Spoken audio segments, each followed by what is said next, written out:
Hola, ¿qué tal amigos y amigas de Interfaz? Muy buenos días, los saludamos completamente en vivo desde las oficinas de Televisión Educativa, desde los estudios de Televisión Educativa en la Ciudad de México. Un gusto estar en toda la República Mexicana, otro día más abordando los temas de relevancia educativa. Esta semana hemos hecho una cobertura muy especial sobre los temas de protección civil, pues en todo este contexto, recordando a un año el terremoto que se vivió en la Ciudad de México y en otros estados aledaños del centro de la capital.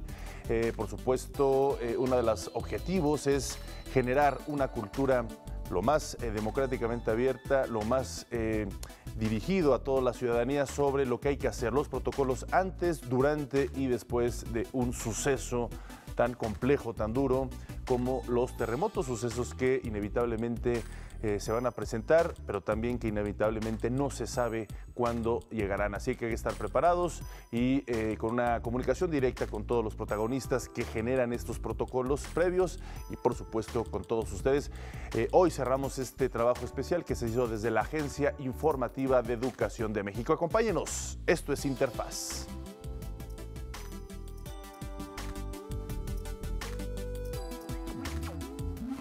Hoy viernes 21 de septiembre en Interfaz, Patrimonio y Protección Civil. El Instituto Nacional de Antropología e Historia impulsa acciones de cooperación, prevención y del patrimonio cultural que ha sufrido daños causados por catástrofes naturales. Es el tema de nuestro reportaje del día. Nuestra máxima casa de estudios reacciona ante el sismo del 19 de septiembre, creando brigadas multidisciplinarias. Esta mañana en Interfaz nos visita el capitán de navío Carlos Guerra, quien nos hablará del plan de auxilio a la población que implementa la Secretaría de Marina en caso de desastres naturales. También platicaremos con la doctora Guadalupe Matías Ramírez, subdirectora de Riesgos por Inundación del CENAPRED, que nos hablará sobre el fenómeno natural como lo son los huracanes. Ana Cristina Olvera sigue de cerca las actividades del Encuentro TV Morfosis. En nuestra sección de movilidad académica, nos enlazamos hasta nuestra máxima casa de estudios con Ana Gabriela Avendaño Aguilar, estudiante de la Facultad de Arte y Diseño de la UNAM. Quédate a escuchar su experiencia de estudio. Javier Aranda nos confiesa que ha leído El cine según Hitchcock. Conoce la Academia de Música Antigua de la UNAM, institución de educación superior enfocada en la formación académica y artística de estudiantes que buscan especializarse en música de los siglos XVII y XVIII. Y no te pierdas nuestras recomendaciones culturales del fin de semana. Conéctate con lo mejor de la información en educación. Conéctate con Interfaz. Y por supuesto, la prioridad de todos estos protocolos de protección civil es proteger y salvaguardar la vida de las personas. No obstante, también hay otros aspectos importantes que se tienen que proteger, como por ejemplo, todo lo relacionado a los patrimonios culturales. Sabemos que hay patrimonios culturales materiales e inmateriales. Los inmateriales pueden ser cuestiones, precisamente, la palabra lo dice, intangibles, como la música, como la poesía, etcétera, y los materiales pues son todos esos elementos arquitectónicos que se pueden tocar o arte que también se puede palpar, como por ejemplo una catedral, y ahí es donde entra este tema en el cual estamos hablando o abriendo el noticiero o este informativo el día de hoy, esta proporción de resguardar todos los museos, todas las zonas arqueológicas, todo lo que ha sido parte de nuestra historia, y por ello es muy importante también entender cómo abarcar estos protocolos para resguardar todos estos patrimonios culturales materiales. De esto vamos a hablar, acompáñenos, y es que el Instituto Nacional de Antropología e Historia precisamente continúa trabajando en la recuperación y rescate de los históricos y culturales zonas que fueron o sufrieron afectaciones por el sismo del año pasado. El objetivo también es que el patrimonio cultural de nuestro país quede resguardado ante posibles fenómenos naturales. Los recintos históricos y culturales son espacios de gran importancia porque representan las tradiciones y cultura de un país. El hecho de que estos espacios sufran algún tipo de daño se convierte en una pérdida significativa para la sociedad.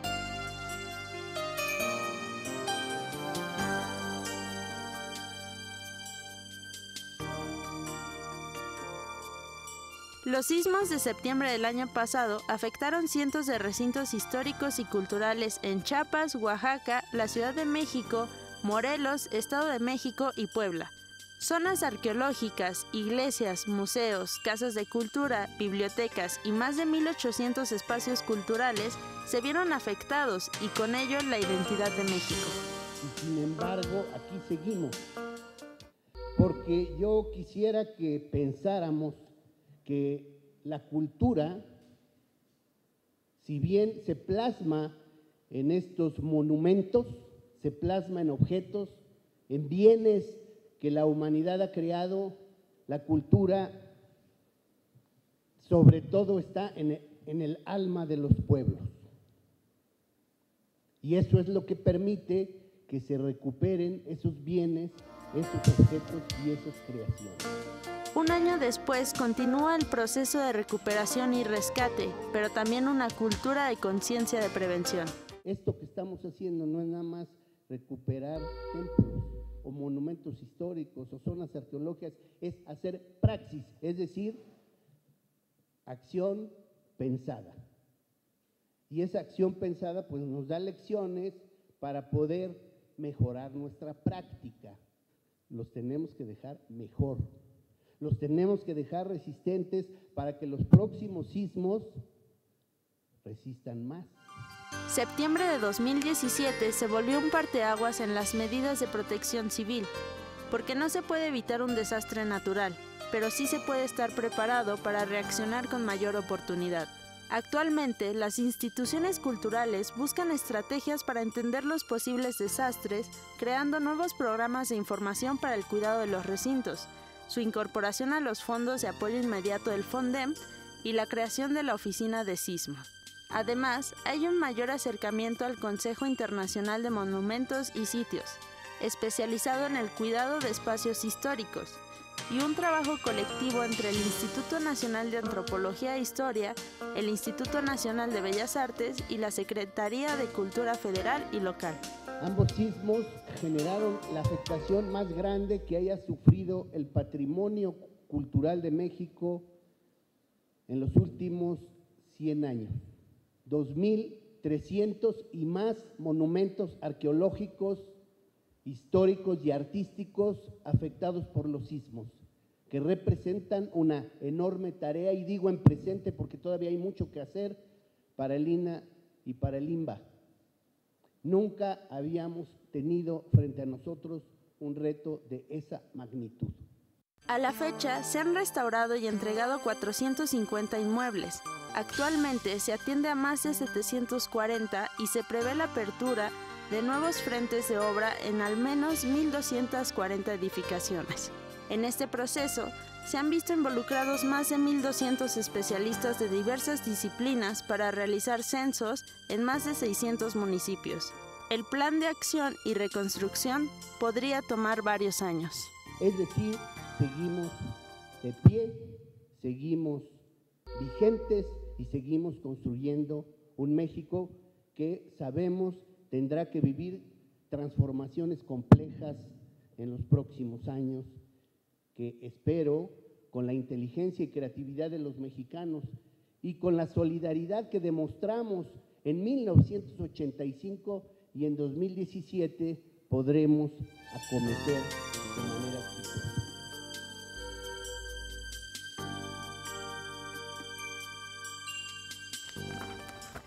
Pues ahí está este importante trabajo que se ha hecho durante esta semana de nuestra colaboradora de la Agencia Informativa de Educación de México, Bonnie, quien estará en unos minutos más en esta mesa de Interfaz, precisamente platicando pues sus conclusiones y los trabajos que ha llevado a cabo a lo largo de esta semana. Vamos a una breve pausa, regresamos. Esto es Interfaz.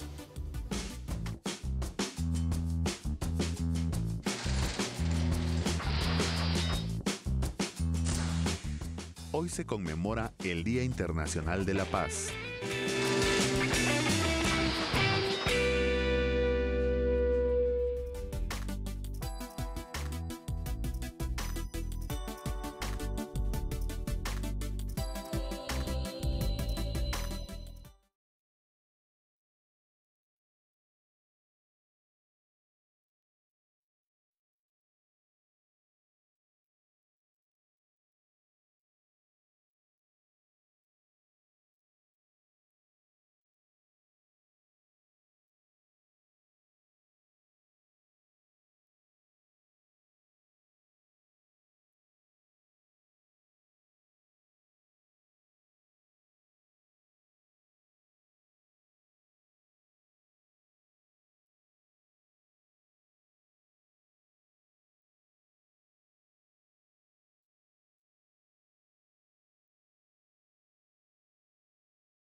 continuar con nosotros, les recuerdo que también nos puede seguir completamente en vivo por Facebook Live, en AIEDMX, también en Twitter, en YouTube. Tenemos una página especial donde ahí colocamos todas las entrevistas, todos los reportajes que hemos venido haciendo a lo largo de estos últimos meses, así que ahí puede recuperar información si así lo desea. Ya está con nosotros en estos momentos en la mesa de Interfaz Bonnie Moctezuma.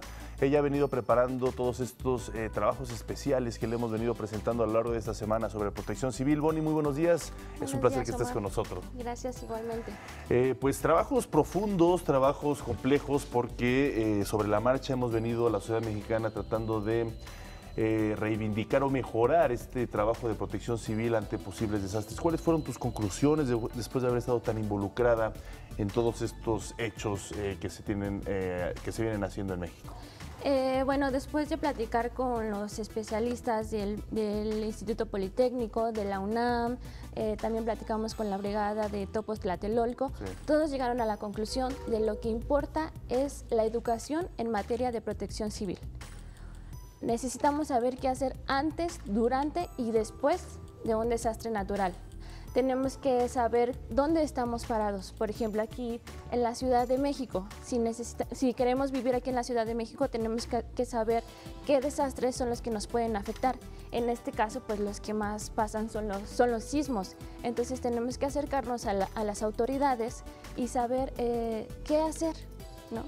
Pero también es parte fundamental nuestra participación ciudadana. Claro. Nosotros también tenemos que incursionar, tenemos que saber, tenemos que informarnos. Claro. Porque si no, no vamos a poder avanzar en materia de protección civil. No obstante, esa es la pregunta que te quería hacer. Después del temblor del 85, ¿cómo se ha avanzado en materia de protección civil? Ayudados por la tecnología, ayudados por los protocolos, ayudados por la comunicación masiva, etcétera. Claro, sí, también están las instituciones que apoyan, por ejemplo, el CENAPRED, el Centro Nacional de Prevención de Desastres. Ellos tienen su escuela, la ENAPROC, Escuela Nacional de Protección Civil, donde brindan talleres, cursos, capacitaciones a la población. A quien quiera acercarse, ellos están abiertos. Perfecto. Entonces también es importante buscar las instituciones. Claro, sin duda alguna, y también las universidades. Por cierto, nos vas a traer un trabajo especial precisamente con la UNAM. Así es, platicamos con la UNAM. Ellos nos informaron que durante el sismo de septiembre del año pasado se conformaron brigadas por profesores y alumnos de todas las carreras. Sin embargo, nosotros nos vamos a enfocar en las carreras de arquitectura e ingeniería, que fueron los que ayudaron a revisar edificaciones, estructuras, en empresas, en instituciones, en escuelas. Ellos se dedicaron a apoyar la labor de revisar. Claro, sin duda alguna, además de las nuevas plataformas de medios de comunicación como las redes sociales que ayudaron a ir encontrando pues algunos aspectos peligrosos después del temblor.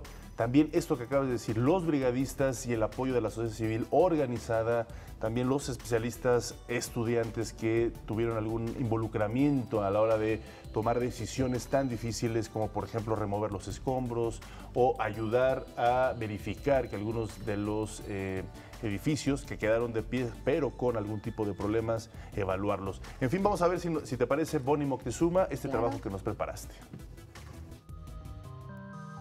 Después del sismo del 19 de septiembre de 2017, la comunidad de la Universidad Nacional Autónoma de México refrendó su compromiso con la sociedad. Solo habían pasado unas horas cuando se formaron brigadas multidisciplinarias integradas por 479 alumnos y 56 profesores de arquitectura, ingeniería, medicina, psicología y trabajo social.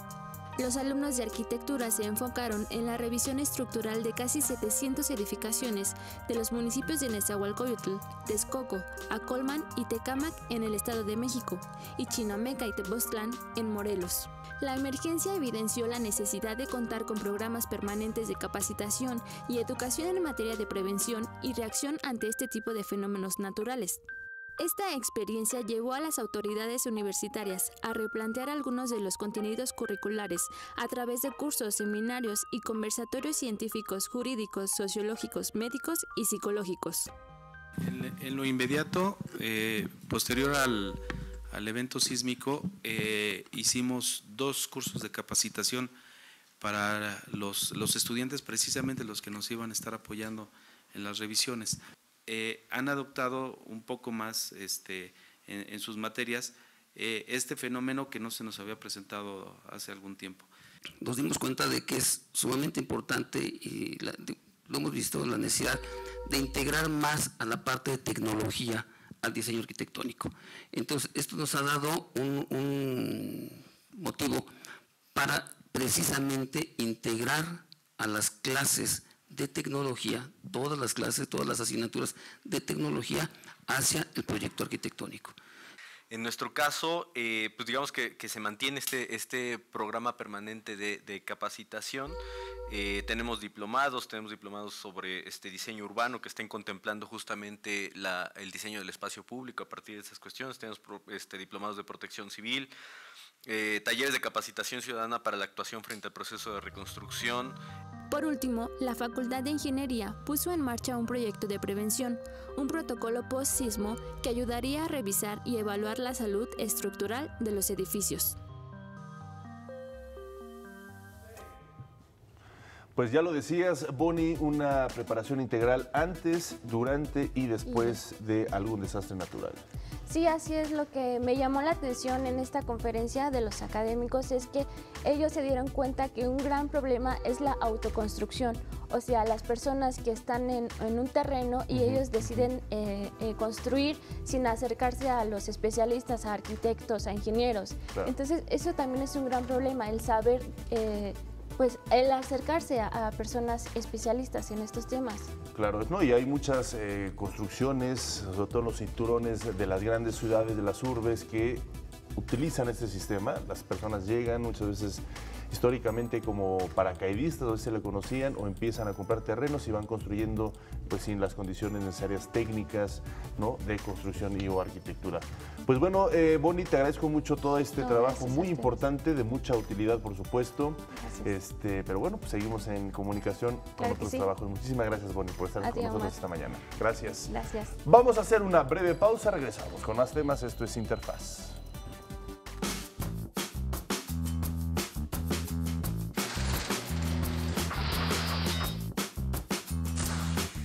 En 1866 nace H.G. Wells, escritor, novelista, historiador y filósofo británico, autor de La máquina del tiempo y La guerra de los mundos.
En 1918 nace en Jalisco el escritor autodidacta Juan José Arreola.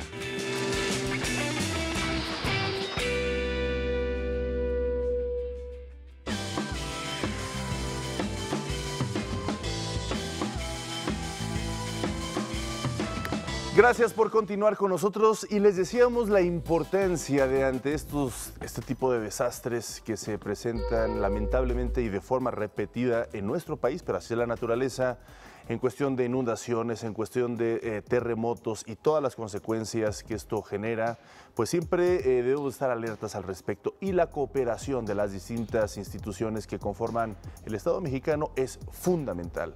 Hoy es un placer tener en el escritorio de Interfaz a dos protagonistas del significado de la protección civil.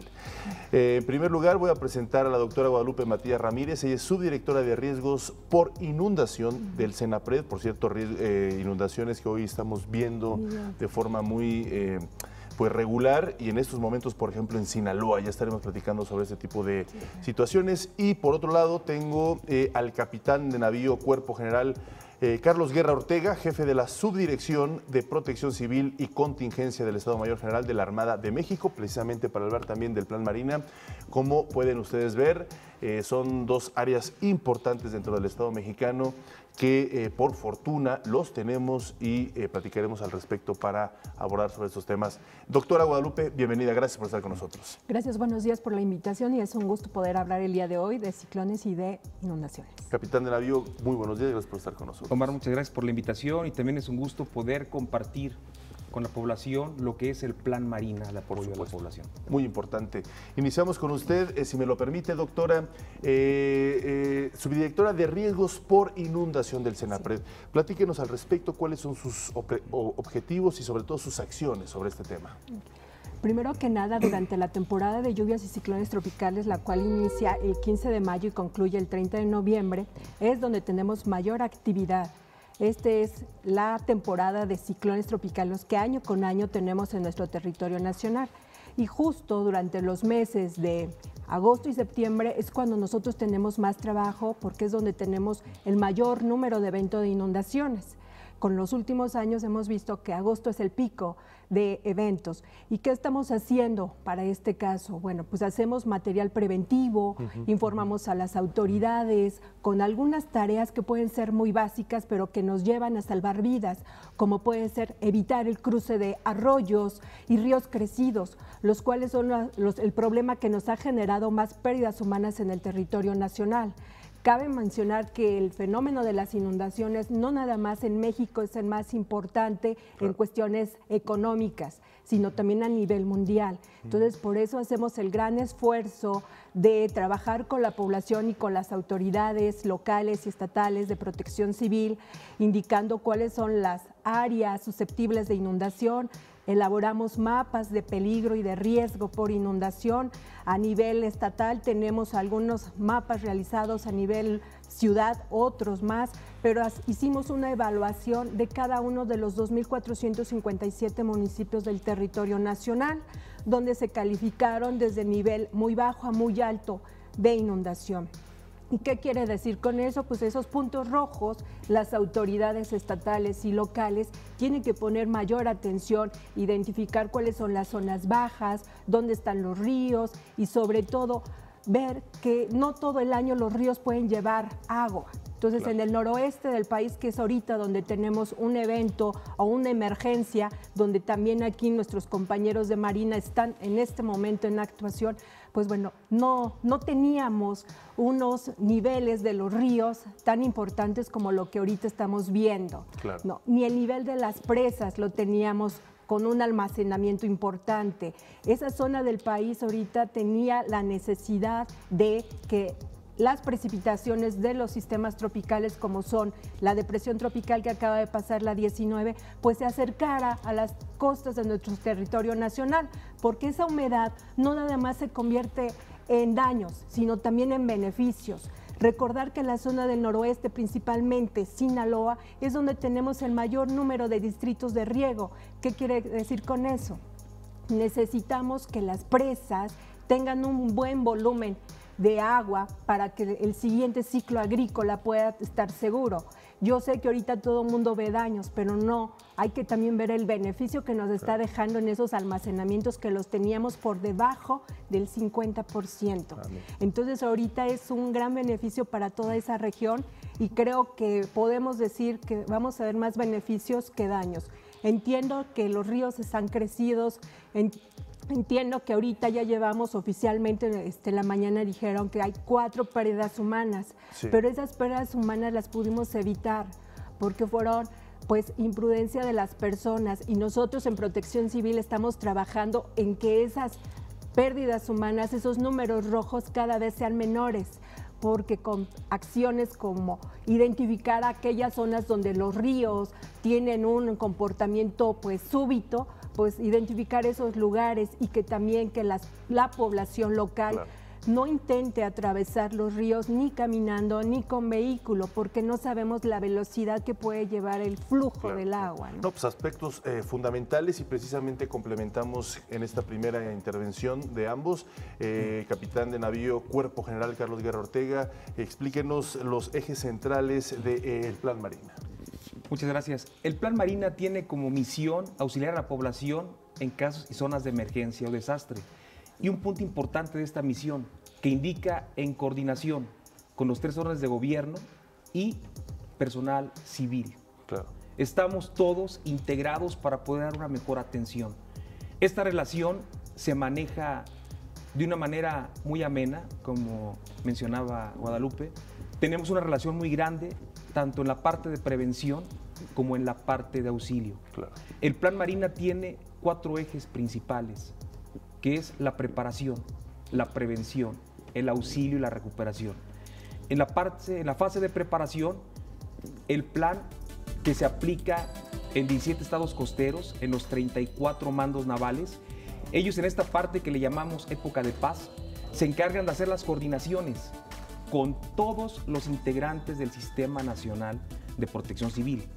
De manera que cuando inicia cualquier tipo de desastre o evento, parte principal, todos se conocen. Claro. Capitán, permítame hacer una breve pausa. Regresamos con estos puntos que está usted comentando muy importantes para tener claridad al respecto.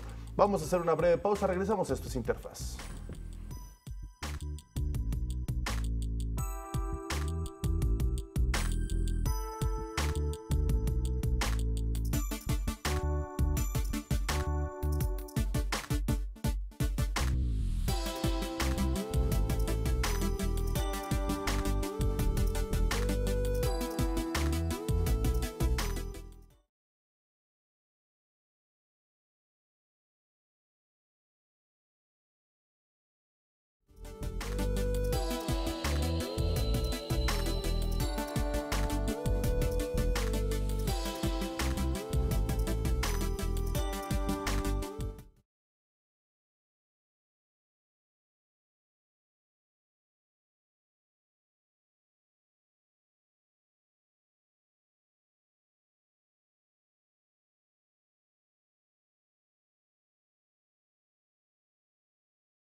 Gracias por continuar con nosotros. Estamos hablando con el capitán de navío Cuerpo General, Carlos Guerra Ortega, sobre las 4 fases que tiene el Plan Marina a la hora de pues siempre estar en el entendido de que el país puede entrar en cualquier momento en un conflicto, en una crisis sobre temas de efectos naturales.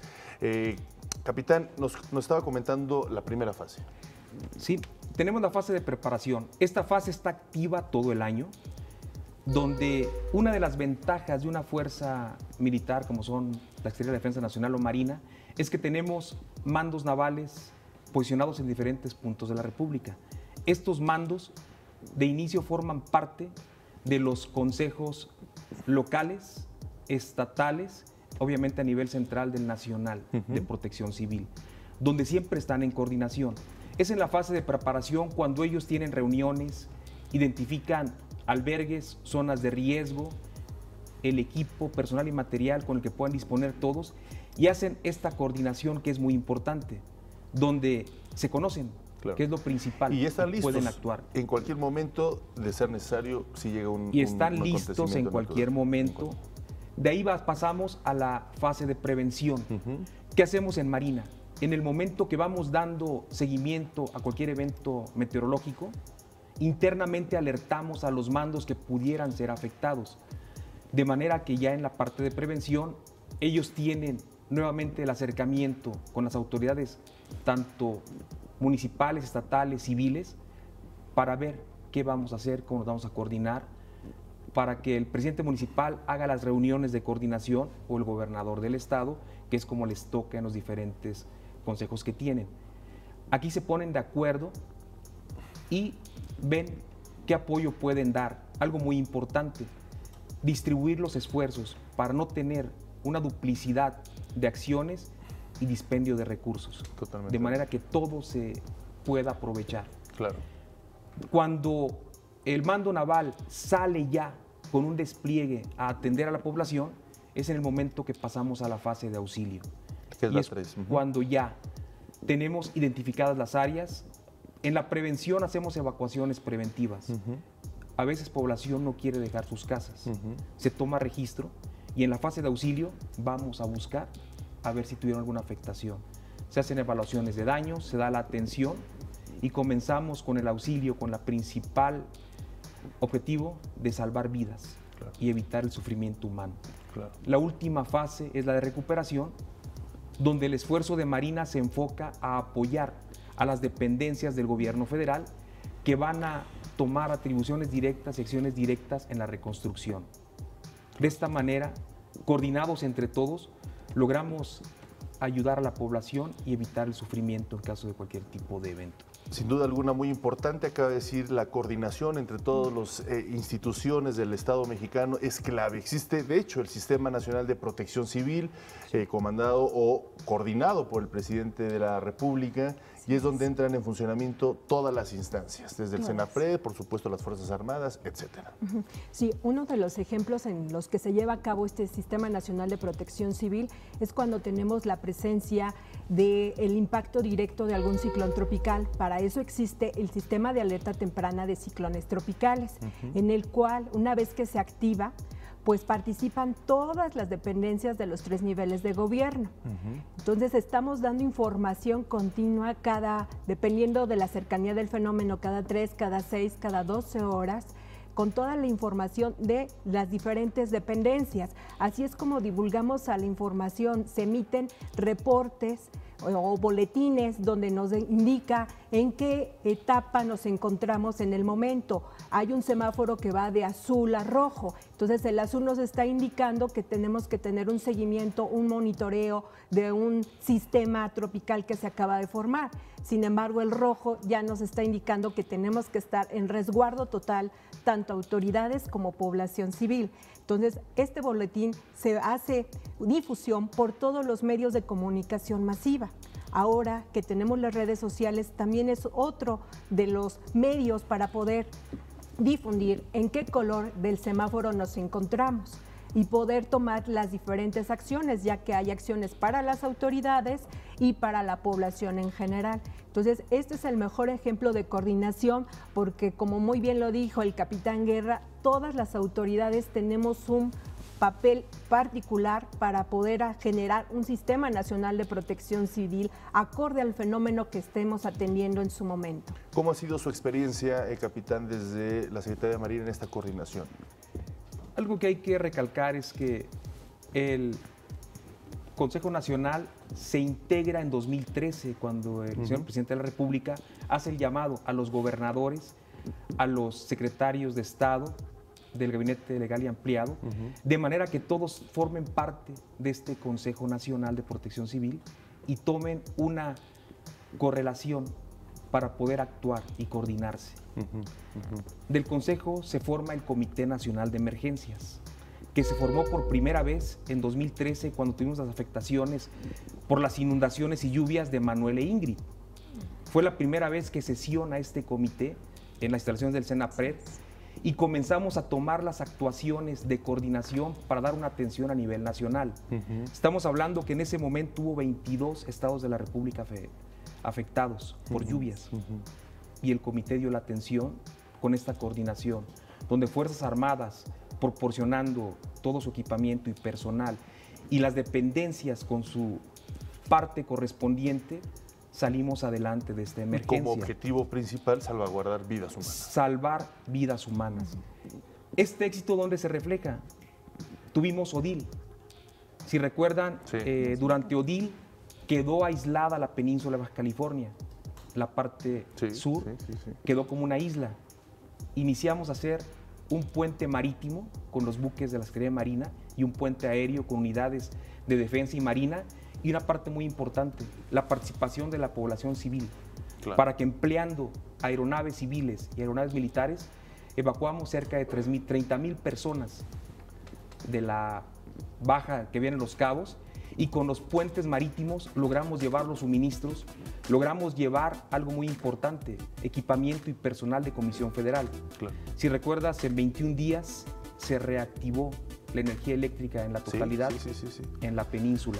Es una, perdón que lo interrumpe, capitán, tenemos que ir a hacer una breve pausa, pero creo que también acaba de decir algo muy importante y sí me gustaría ver cómo confluyen estos dos grandes institutos, el CONAPRED, por supuesto, la Secretaría de Marina, con la sociedad civil y qué tan importante es, al final de cuentas, que la participación civil se involucre, y de qué forma. Vamos a hacer una breve pausa en Interfaz, regresamos.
Gracias por continuar con nosotros. Está en la mesa de Interfaz la doctora Guadalupe Matías Ramírez, subdirectora de Riesgos por Inundación del Senapred, y el capitán de navío Cuerpo General Carlos Guerra Ortega, que pues nos están comentando sobre la importancia de la prevención en sus distintas trincheras, pero también de la coordinación entre las distintas instituciones del Estado mexicano. Me gustaría preguntarle, doctora, algo fundamental que ya había puesto sobre la mesa antes de la pausa el capitán, la importancia de la participación de la sociedad civil. Nos comentaba algo que creo que no muchos conocen, que también hay simulacros, así como hay simulacros para los terremotos, también ya hay simulacros para las inundaciones. Sí, claro que sí. En el 2016 fue el primer simulacro que tuvimos ante inundación en lo que sería la ciudad de Acapulco, Guerrero. Entonces ahí participó la Fuerza Armada, Marina y todas las dependencias del Sistema Nacional de Protección Civil. Ahora, en el 2018, en la primera quincena de mayo, tuvimos el segundo simulacro ante inundación en lo que sería la capital de Tuxtla Gutiérrez, en Chiapas. Entonces aquí vimos la participación de toda la población, participó la gente con capacidades especiales, donde son los líderes de la colonia, y una vez que vemos esa participación, toda la demás población hace caso de las acciones que Protección Civil local nos está indicando. Sonó una alerta, así como la alerta sísmica, pero en este caso decía alerta ante una inundación. Estuvo la Comisión Nacional del Agua, estuvo Comisión Federal de Electricidad, que son de verdad instituciones clave, porque sabemos que es un lugar donde hace mucho calor, donde la luz es necesaria, donde el agua es necesaria. ¿Y cómo son esos simulacros? O sea, si en un temblor es replíguense primero a los muros, después salgan a las zonas aseguradas, etcétera. ¿Aquí cómo es? Aquí el simulacro es de que se trabajó días antes con la población, diciéndoles dónde son los sitios altos, porque justo la colonia la colonia donde fue evacuada, pues se encontraba en una zona baja, iba a quedar como una isla por el desbordamiento del río El Sabinal en Tuxtla Gutiérrez. Entonces ellos tenían que ver cuáles eran las rutas de evacuación para llegar a esos refugios que se encuentran en las zonas altas. Entonces había ya identificado una ruta de evacuación para que se pudiera mover a la gente a los diferentes albergues, y también se detenían vehículos especiales para poder trasladar a las personas que requirieran el apoyo necesario. Claro. Y aquí es tomar ahora sí que un agradecimiento a toda la población, porque no hubo necesidad de que alguna autoridad estatal o federal dijera vamos a evacuar, sino que ellos mismos decían yo voy, yo salgo y yo participo en este ejercicio porque es para salvar nuestra vida, claro, ¿no? Claro. Y con ello identificar dónde estarían los comedores, los refugios, los lugares para los niños. Había albergues para los animales de compañía, que luego de repente hemos visto que los olvidamos, pero no es cierto. Claro. México ya también tiene un programa para la protección de los animales de compañía. Y muchos se lo agradecen, sin duda alguna. Capitán, ¿cuál es su experiencia? ¿Cuál ha sido su gran experiencia en cuanto al trabajo con la sociedad civil? Yo siempre me gusta mencionar una frase del almirante Vidal Soberón Sanz, secretario de Marina, que él dice, el que suma no se equivoca. Eso lo manejamos donde la coordinación con la parte del gobierno, ya sea federal, estatal o municipal, pero la coordinación con la población civil es muy importante. Si nos vamos a lo que es la gestión integral de riesgos, como menciona Senapred, buscamos una resiliencia de la población, donde ellos mismos puedan ayudarse, y así nos ayudamos todos. Claro. La población civil se coordina, y las organizaciones, y todo mundo formamos este gran bloque que es el Sistema Nacional de Protección Civil, y vamos hacia adelante. Dentro de los ejercicios, como bien menciona, hay otro que se lleva a cabo también. Tenemos el riesgo de un tsunami en la parte del Pacífico, entonces también con esta coordinación y dentro del marco del Sistema Nacional de Alerta de Tsunamis, la Secretaría de Marina tiene el Centro de Alerta de Tsunamis, que es el único ente que puede dar un boletín y un alertamiento de tsunamis. Entonces, dentro de esta coordinación y dentro de esta resiliencia, la parte bonita es que la población conoce o tiene la información de que en caso que se emita un alertamiento, vayan a las partes altas y busquen su autoprotección. Claro. Las organizaciones civiles apoyan para poder dirigir estas poblaciones hacia una parte segura. Entonces, con esta coordinación hemos ido avanzando mucho. Claro. Como podemos dar el ejemplo del huracán Patricia. No tuvimos afectaciones gracias a la prevención. El año pasado fue un año pues muy complicado. Estábamos atendiendo 9 eventos al mismo tiempo, incluyendo el sismo del 7 y el sismo del 19 de septiembre.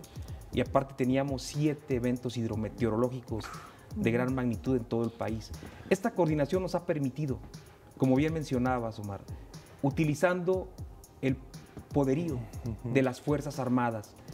¿Por qué? Porque siempre tenemos personal, material y equipo disponible, movilidad para desplazarnos a cualquier parte de la República, y todo esto lo ponemos en la mesa para apoyar a la población civil servicio, ¿no? de la población. Y, como he mencionado, buscar salvar vidas y buscar disminuir el sufrimiento humano. Aquí lo importante es la reacción para evitar estas pérdidas, que obviamente el trabajo de prevención se lleva a cabo todo el año. Sin duda alguna, sin duda alguna. Pues ya para finalizar esta importantísima e interesante entrevista con ambos, me gustaría que nos platicara finalmente, Guadalupe, sobre la Escuela Nacional de Protección Civil, que precisamente está en el seno de la Senapred. Claro que sí.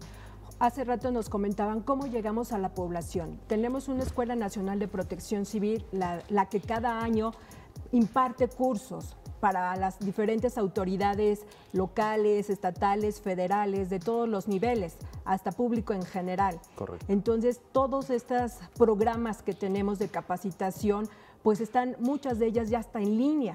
Entonces, con esto tenemos el técnico básico en gestión integral de riesgo, el cual incluye diferentes módulos, entre ellos el de fenómenos hidrometeorológicos, para que la gente esté preparada, no nada más en esto, sino en sismos, en volcanes, en cuestiones de vivienda segura y demás. Entonces, ¿las inscripciones están abiertas durante todo el año o hay algún mes en especial? Justo septiembre es el mes donde se empiezan las inscripciones. Ahorita pueden ver en la página del Senapred, que es www.senapred.unam.mx. Pueden ver la convocatoria que hay para la nueva generación del técnico básico en gestión integral de riesgo. Pero no nada más tenemos los programas de capacitación, sino otro producto que tenemos son las infografías, donde platicamos de manera sencilla qué son los fenómenos, dónde se producen, cómo se generan, pero sobre todo las medidas preventivas. Pues muchísimas gracias a ambos, doctora Guadalupe Matías Ramírez, subdirectora de riesgos por inundación del Senapred, capitán de navío Cuerpo General Carlos Guerra Ortega. Gracias, muchas gracias. Esta es su casa y por supuesto nuestra tarea como medios de comunicación, medios de información es difundir todas esas estrategias y coordinación. Gracias. Gracias. Vamos a hacer una breve pausa, regresamos. Esto es Interfaz.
Y para aquellos quienes extrañan a mi compañera Ana Cristina Olvera, les decíamos ayer que se encuentra en Colombia.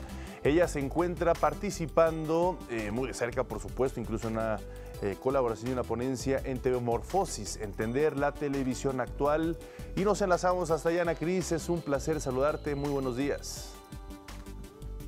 Omar, muy buenos días, me da muchísimo gusto saludarte. Me encuentro todavía en la ciudad de Cali, Colombia, en el marco de TV Morfosis, esta reunión de las televisoras educativas y culturales iberoamericanas, precisamente organizada por la institución que las agrupa, que es la ATEI. Ayer tuvimos la oportunidad de presenciar la inauguración de este evento y bueno, se impartieron 2 talleres y otras 3 charlas, programas con diferentes participantes. Hoy estamos a unos minutos de que inicien los otros 2 talleres y otras 4 charlas que todas estarán enfocadas alrededor de la expansión de las nuevas narrativas. Y hoy tengo el gusto de que me acompañe Aarón Peralta. Él es el director general de Canal 6 de Nicaragua. Aarón, muchísimas gracias por estar con nosotros. Un gusto para nosotros poder compartir con ustedes.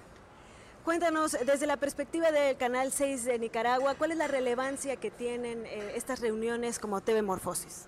Bueno, en definitiva hay que decirlo de que cada encuentro que realizamos con las televisoras educativas en Iberoamérica es muy importante para el crecimiento de la televisión educativa. Sabemos que las audiencias de la televisión educativa en Iberoamérica han crecido muchísimo. Sabemos que hay mucha gente que está pendiente, además de los avances y la evolución de la televisión educativa. Hoy precisamente hemos venido hablando un poco de esos tópicos, ¿no? Cómo la televisión educativa se ha conectado de manera muy natural al tema del transmedia, al tema del internet, al tema de esa sinergia que debe haber entre la televisión digital y, bueno, los nuevos formatos. ¿Cuál es desde tu perspectiva y desde la perspectiva del Canal 6 de Nicaragua lo que se debe de tocar en cuanto al tema de esta edición, la expansión de las nuevas narrativas audiovisuales? Me parece que es muy importante, nosotros como Canal 6 lo traemos en uno de los talleres, por cierto, el tema de cómo identificamos bien nuestras audiencias, ¿verdad? Cómo trabajamos las historias, ¿verdad? Es muy importante, tenemos muchas historias que contar. Precisamente hablábamos con estudiantes universitarios de acá de Cali y presentábamos la necesidad, ¿no?, de salir un poco de ese universo universitario, de la comunidad universitaria y llevar también los temas que son temas de interés nacional, ¿verdad?, a las universidades, pero también en ese doble intercambio, ¿no?, llevar los temas de la universidad a la comunidad, pero también traer los temas de la comunidad. Creemos que a veces las universidades se quedan un poco encerradas, ¿no?, en lo que pasa en la universidad, en los avances universitarios que son importantes, pero que también es importante que esto tenga un vínculo muy estrecho con lo que pasa en el país, con lo que pasa en la región, con lo que pasa en el mundo, ¿verdad? Y estas narrativas deben de incorporarse, deben de trabajarse. Todo esto, por supuesto, en esos nuevos formatos, en esos nuevos modelos de trabajo, también mucho en el intercambio. Nosotros lo decíamos, las redes sociales nos permiten precisamente ese intercambio, que hoy no solo somos emisores, sino que también recibimos mucha información que es importante incorporarla en nuestro contenido. En este mismo sentido, Aarón, ¿cuál es la relevancia de que haya una vinculación y que se compartan contenidos y también experiencias entre las televisoras públicas, culturales y educativas de la región? Es muy importante el trabajo que se hace desde la televisión educativa en cuanto a que, bueno, entre más compartimos entre nosotros, también más conocemos, ¿no? Creo que es importantísimo el trabajo, por ejemplo, desde el Noticiero Cultural Iberoamericano, ¿verdad?, donde todos nosotros podemos compartir un poquito de lo que estamos haciendo y de esa manera informamos, y te repito, informamos de manera veraz, ¿verdad?, lo que está sucediendo en otros países. A nosotros, por ejemplo, nos interesa mucho saber cómo viven los procesos culturales, los procesos educativos en México, cómo lo está viviendo Colombia en este caso, y bueno, Nicaragua también pone en evidencia sus procesos educativos. En Nicaragua hemos dado pasos muy importantes, somos una televisión educativa bastante nueva, tenemos 5 años más o menos de estar trabajando en esta dinámica, y bueno, hemos podido trascender de los formatos, ¿verdad?, pasar de los programas tradicionales y convencionales a esos nuevos modelos, esos nuevos paradigmas en redes sociales, en transmedia, ¿verdad?, y plataformas. Estamos trabajando y reinventándonos mucho en cuanto a la OTT, cómo ocupar esas nuevas tecnologías, esas nuevas plataformas para llevar ahí los contenidos. Y el desafío mayúsculo sobre todas las cosas es la creatividad y el entretenimiento. ¿Cuál es tu consejo o tu perspectiva, tu opinión para las nuevas generaciones que están adentrándose a pues este medio de la creación de contenidos y por supuesto también en los medios públicos? Mi principal mensaje sería, como canal educativo, no dejar de soñar. Creo que eso es muy importante. Hoy en el taller miramos a muchos jóvenes muy ilusionados, con mucho ímpetu, con mucho entusiasmo para hacer cosas nuevas. Y ellos nos decían, de repente nos encontramos que tenemos un consejo directivo, editorial, que un poco como que amarra las cosas, pero estamos ahí luchando, batallando todos los días para hacer cosas nuevas. Entonces yo creo que el mensaje es ese. La televisión educativa no puede dejar de soñar en cosas nuevas, en reinventarse, en actualizarse y por supuesto optimizar los recursos. Entonces creo que el mensaje es reinventarnos, actualizarnos todo el tiempo y utilizar las herramientas que tenemos a disposición. Vemos cómo esta entrevista, por ejemplo, se hace de una manera muy alternativa, ¿verdad? No convencional. Eso es muy importante porque estamos optimizando los recursos. Pues muchísimas gracias, Aarón, por esta conversación con la Agencia Informativa de Educación de México y mucho éxito para este proyecto del Canal 6 en el futuro y también muchas felicidades por esta participación en TV Morfosis. Claro que sí.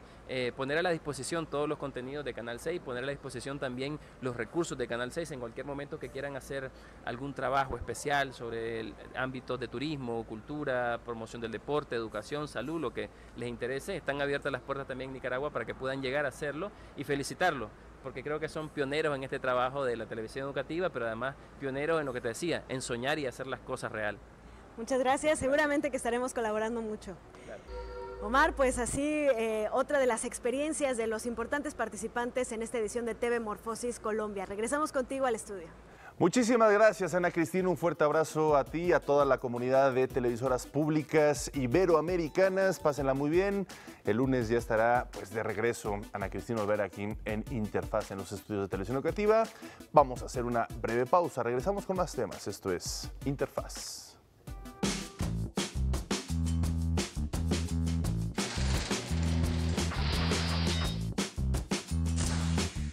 En 1810, Miguel Hidalgo hace su entrada triunfal en Celaya, Guanajuato.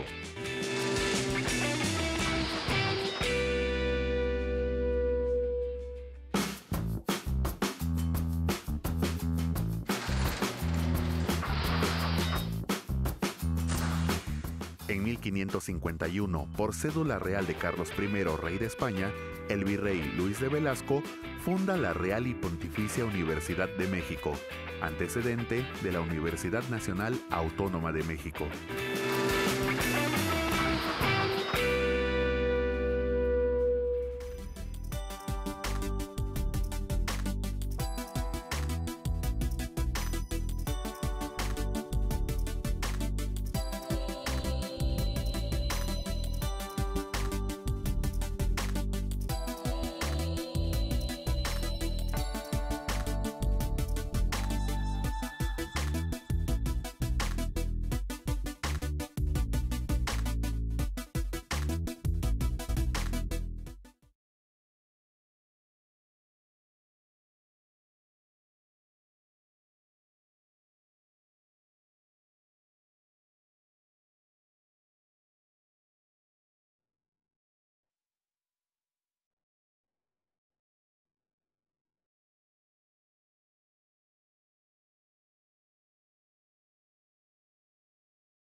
Es viernes y mi compañera Fernanda Flores lo sabe, por ello nos tiene las recomendaciones culturales para este fin de semana. Un nuevo fin de semana comienza y con él una serie de actividades que puedes realizar para conocer más sobre el arte y la cultura de la Ciudad de México. Para comenzar tu sábado de la mejor manera, no te pierdas el especial de ballet folclórico de la Escuela de Bellas Artes de Amecameca en el CENART, espectáculo de danza que busca resaltar la identidad nacional y la tradición de las diversas regiones de México. Además, tiene como objetivo invitar al público a conocer las peculiaridades de las danzas más representativas del país. Conoce la ciudad a través de una de las experiencias más completas del arte mexicano. Gallery Weekend reúne a más de 40 galerías y sedes independientes con el propósito de reforzar el concepto de galería como un espacio de exposición, intercambio y diálogo. Los recintos participantes se localizarán en 9 zonas de la ciudad, como Polanco, Chapultepec, Roma, Santa María la Ribera, entre otras. Alfred Hitchcock llega a la Cineteca Nacional. A través de la exposición Hitchcock más allá del suspenso, los visitantes podrán conocer más sobre vida y obra del director considerado pionero del cine de suspenso y thriller psicológico. Esta muestra se compone por más de 200 piezas y se complementará con un ciclo de 35 películas, entre ellas Psicosis, La soga y Los pájaros. Por último, cierra tu domingo en el Museo de Arte Carrillo Gil, sede que presenta el relato surrealista del artista austriaco y residente de México, Wolfgang Palen.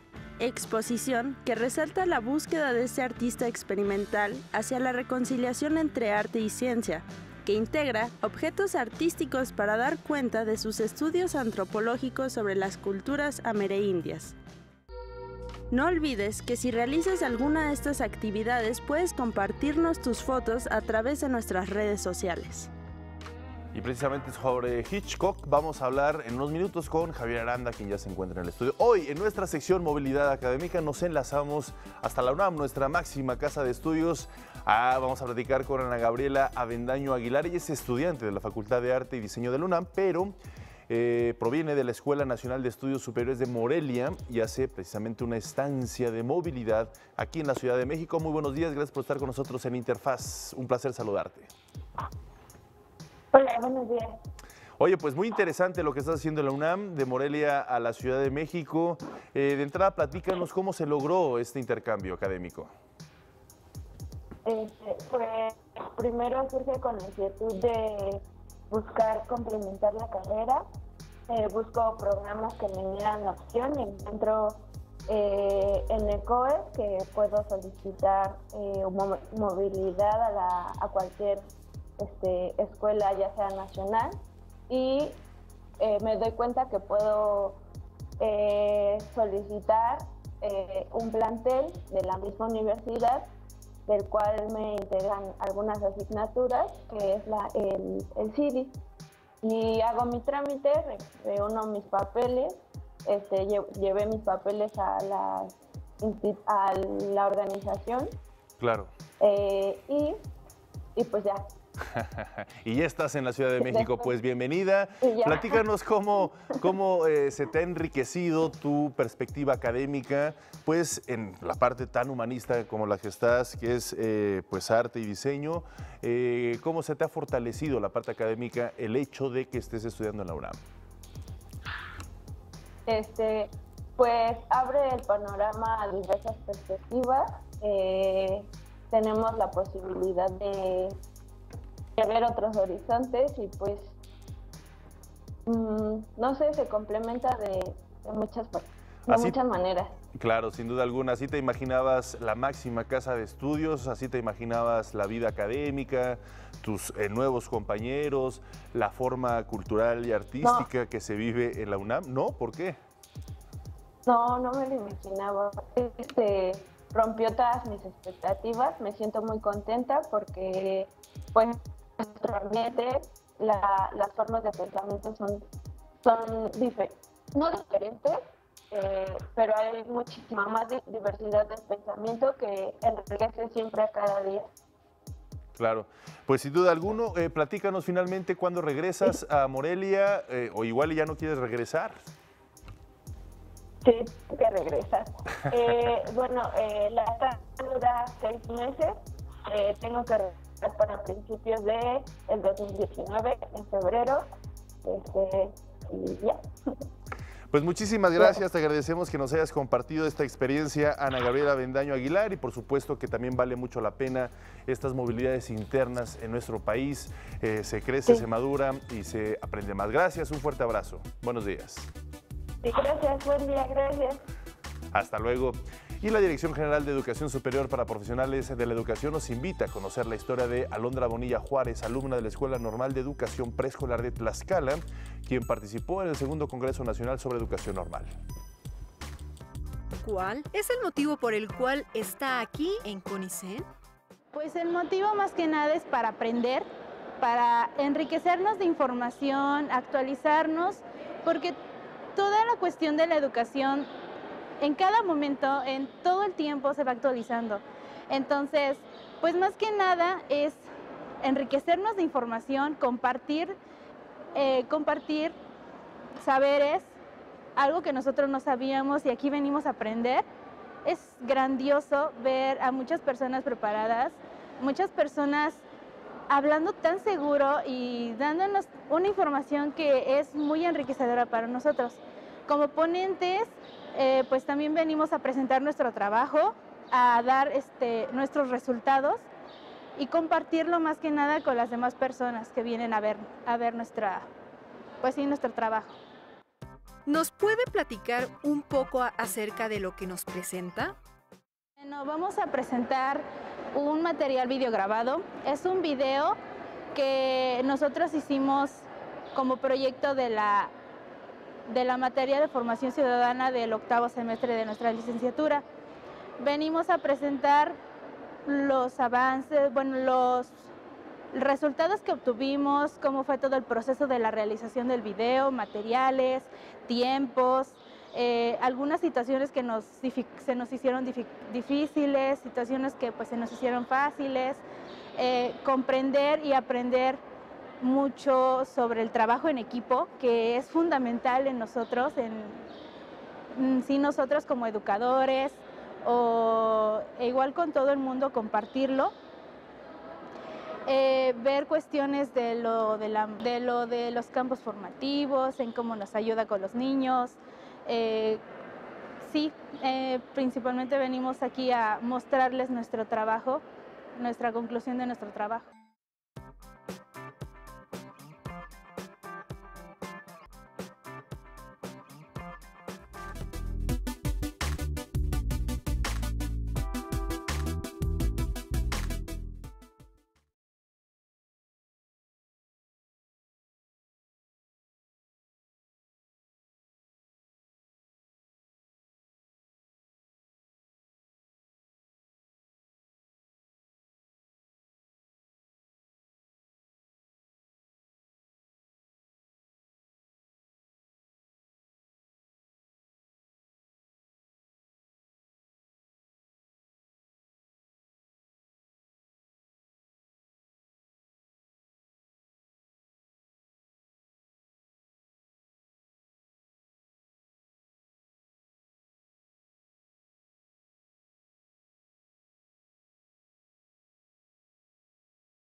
Y ya se encuentra con nosotros esta mañana Javier Aranda y sus confesiones literarias.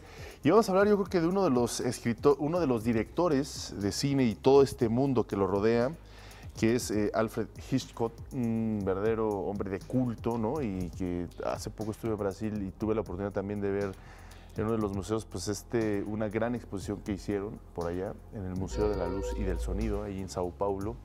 Y pues se le rinde un gran tributo a este hombre.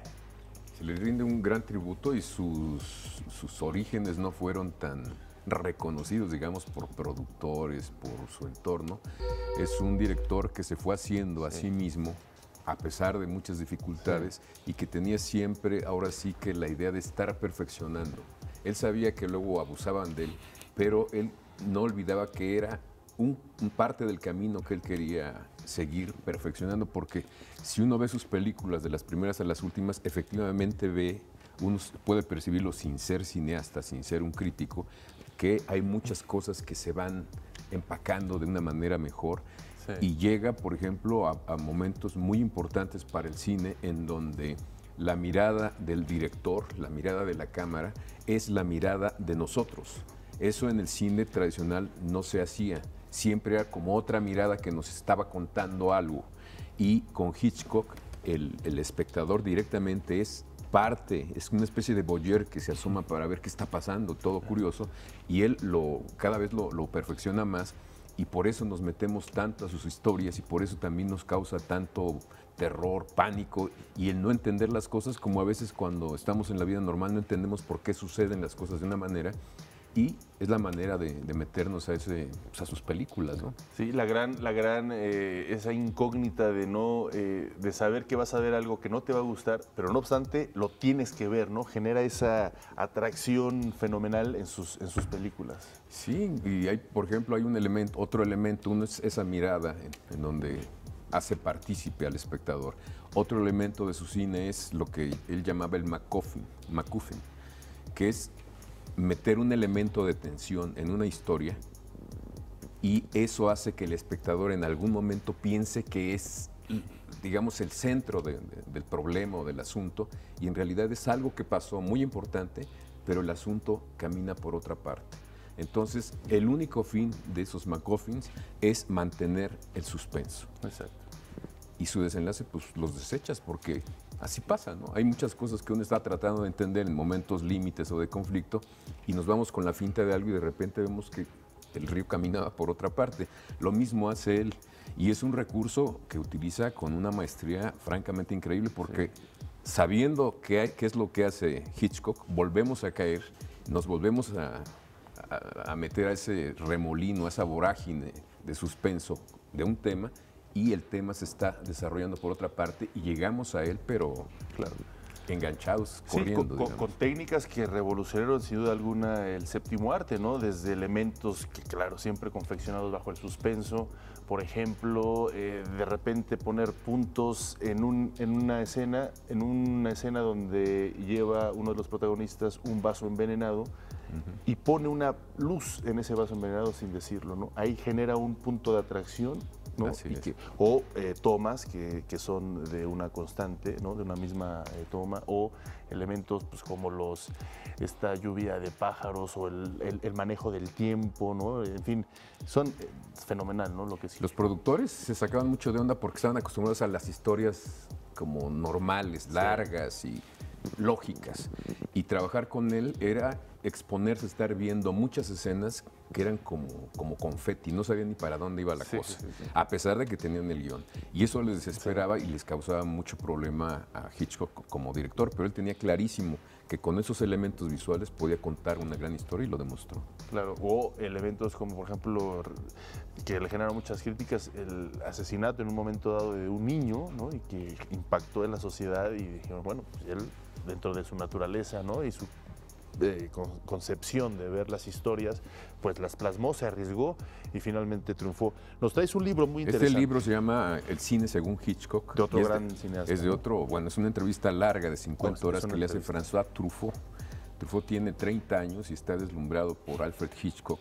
Decide acercarse a él para que le explique cómo imaginó, cómo construyó, qué dificultades tuvo en cada una de sus películas. Entonces es una gran lección para todos los chavos que les interesa el cine, porque pueden aprender, entre otras cosas, que Hitchcock decía, hay un momento en que Truffaut le dice, ¿y usted está de acuerdo que le enseñen cine a los jóvenes en las universidades? Y dice, sí, a cambio de que les enseñen el cine desde Méliès, que se pongan a hacer películas mudas, con muy pocos recursos. Que él hizo también películas. Exactamente. Dice, porque si no, llegan al cine con color y sonoro y se pierden con las luces y las formas y no dicen nada. Entonces yo creo que es un libro muy aleccionador para acercarnos no solo a las películas de Hitchcock, sino al cine en general y encontrarle más gusto, ¿no? Porque realmente yo sí creo que ya se ha convertido por directores como Hitchcock en un elemento de referencia para todos los jóvenes y no tan jóvenes, ¿no? Sí, y bueno, Hitchcock que también fue un showman, ¿no? Con estos programas televisivos que hacía, donde precisamente abrazaba, seguramente uno los puede encontrar en YouTube, pero que son verdaderas cátedras del suspenso y de la forma de hacer cine. Sí, tenía la capacidad de mantener la atención y de repente la suelta y es cuando entiendes hasta el final, como en las buenas historias de muchos cuentos. Y ya tuviste la oportunidad de ir a la Cineteca, ¿no? La Cineteca, pues precisamente me acerqué a Truffaut para hacerles una invitación a la Cineteca porque, y lo dice bien el título, es el cine más allá del suspenso, Hitchcock más allá del suspenso. ¿Por qué? Porque podemos ver más las técnicas, la obra negra de este gran constructor de imágenes que pues, se han quedado plasmadas en nuestro imaginario. Pues una excelente recomendación para los que les guste el cine, los estudiantes que están por iniciar a lo mejor la carrera, muchos a lo mejor ya lo habrán leído este libro, y quienes les gusta profundizar en el conocimiento del séptimo arte, leer este libro y después visitar la Cineteca debería ser un gozo complementario y sin duda alguna. Muchísimas gracias, Javier, por esta recomendación, como siempre, exquisitas recomendaciones y muy oportunas. Que tengas un excelente fin de semana. Igualmente, gracias. Gracias, Javier. Vamos a hacer una breve pausa, regresamos. Esto es Interfaz.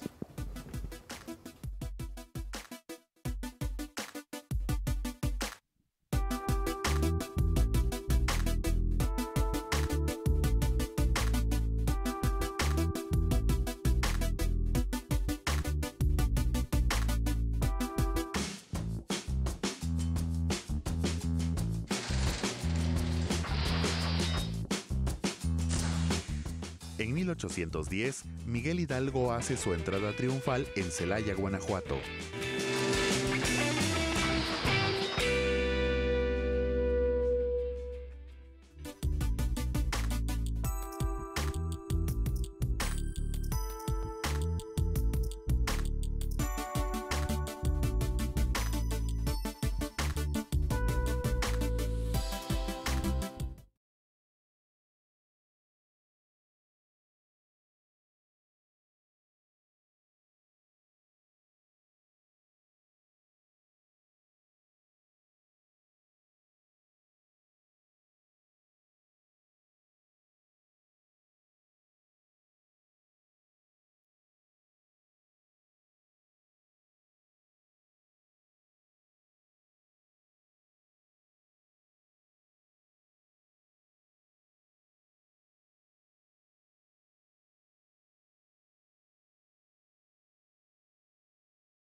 Llegamos a la parte final de Interfaz, pero antes déjeme comentarles que la Academia de Música Antigua de la UNAM ofrece un concierto con motivo de su primer aniversario.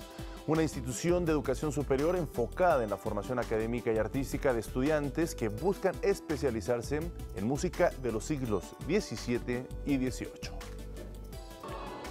La Academia de Música Antigua de la UNAM llega a su primer aniversario con amplias perspectivas de consolidación. El antiguo colegio de San Ildefonso se vistió de colores vivos, brocados de seda y encaje para recibir el concierto de Venecia a Versalles sin querellas ni bufones. Bajo la dirección del maestro Bruno Procopio, 12 voces en escena acompañados de 14 músicos interpretarán un repertorio de música sacra del siglo XVIII.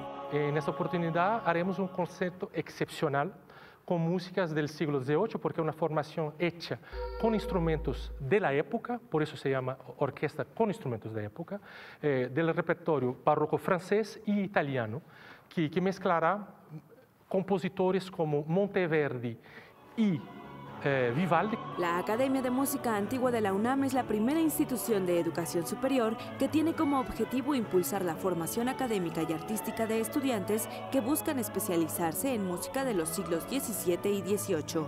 Proyecto impulsado por la Dirección General de Música propone al esfuerzo de los interesados en la investigación y divulgación de la música antigua, la intención de generar un impacto en la cultura y la sociedad.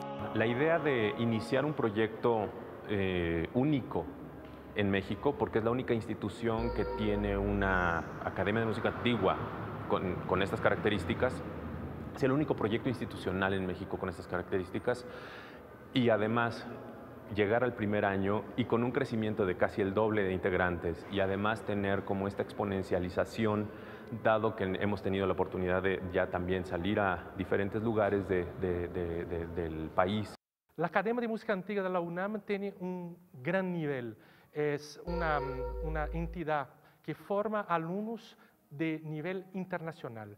Entonces, para mí es un placer y un honor encontrar en México una formación que tenga esta calidad vocal, esta calidad instrumental y sobre todo tener los medios que permitan sublimar ese trabajo pedagógico. La cultura es una cosa cara, pero una sociedad sin cultura es mucho más cara. Como parte de las actividades académicas de esta institución, la AMA UNAM presenta diferentes programas de conciertos en el antiguo Colegio de San Ildefonso, además de presentarse en las escuelas hermanas de la UNAM con el propósito de generar un interés e invitar a los nuevos públicos a caminar de la mano con sus notas por el camino de la música antigua. No es fácil en este momento, en este mundo como lo planteabas, en estas circunstancias actuales, acercarse a la música antigua como tal. Pero sí es muy sencillo y es muy simple escucharlo, y a partir de la maravilla y de la potencia que tiene esta música, enamorarse de ella. La Academia de Música Antigua, a través de sus 28 becarios que oscilan entre los 19 y 24 años, trabaja intensamente para convertirse en vínculo de formación y de intercambio cultural con la sociedad, buscando que exista una mayor educación y la adquisición de nuevas habilidades. Gracias a la cultura y gracias a la educación es que han podido avanzar y han podido tejer de esta manera tan fina esta sociedad que involucra no nada más la música como tal, pero ponderemos la música en este momento como parte esencial de la educación, no nada más de un sistema que los va a llevar a ser músicos, sino las capacidades. Ya no hablemos nada más de una cuestión de una cuestión humana, que por supuesto los hace ser mejores humanos, sino de potenciar cuestiones a nivel neuronal, a nivel del propio conocimiento, a nivel de una adquisición de conocimientos y de los procesos internos, de tal forma que pues eso es de manera inherente, no nada más una oportunidad, sino una necesidad de cualquier pueblo, de cualquier país, la música entre las posibilidades de crecimiento esencial en cualquier cultura. El concierto de Venecia a Versalles sin querellas ni bufones se presentará el domingo 23 a las 17 horas en el Anfiteatro Simón Bolívar del antiguo Colegio de San Ildefonso. Pues ahí está esta interesantísima propuesta educativa, música del siglo XVI y XVII. Debe ser muy, muy interesante. Bueno, pues con esto cerramos la semana. Muchísimas gracias por acompañarnos durante estos 5 días. Nosotros, por supuesto, estaremos muy felices, muy contentos de estar con ustedes a partir del lunes próximo en más temas educativos, más temas culturales, a profundidad de lo que es este importante sector. Muchas gracias. Pasen un excelente fin de semana. Nos vemos el lunes.